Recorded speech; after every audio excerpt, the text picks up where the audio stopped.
কার্ডিসের কারণে মেলা সমস্যা হইতেছে। এই বাচ্চা আনছি 11 দিন ডিমের, এদের লেয়ার মুরগির বাচ্চা, এটা ডিম দেয়। 11 দিনের বাচ্চা এখানে প্রতিদিন 20-30টা করে মুরগির বাচ্চা মারা যাইতেছে। এই কারণে যে বড় মুরগিগুলো আছে, বড় মুরগিগুলোও মারা যাইতেছে এই কারেন্টের কারণে। মানে এক কারেন্ট না থাকার কারণে বুডিংয়ের সমস্যা হচ্ছে। দ্বিতীয়ত আমাদের পানি দেওয়ার জন্য যে মোটরটা ব্যবহার করি সেই মোটরটা চালাইতে পারতেছি না। আর দ্বিতীয়ত যে লাইটিংটা ব্যবস্থা আমাদের আছে, সো এই লাইটটা কারণে না থাকার কারণে কারেন্টটা, যার জন্য বাচ্চাগুলো আমার সন্ধ্যা হলে সব একখানে জড়ো হয়ে যায়। এই জড়ো হওয়ার কারণে দেখা যায় যে অনেক ক্ষেত্রে 8-10টা 2-4-5টা এরকম একদিনে মরতেছে।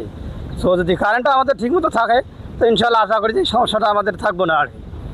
আমাদের যে খামারিরা আছে, এই খামারিরা তারা লাইটিং ব্যবহারের ক্ষেত্রে তারা শিডিউলিং করে নিচ্ছে।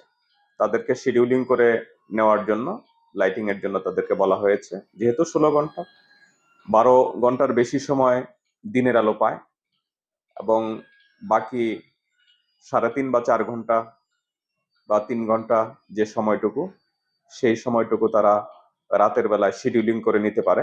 শিডিউলিং করে নেওয়ার জন্য তাদেরকে আমরা পরামর্শ দিয়েছি।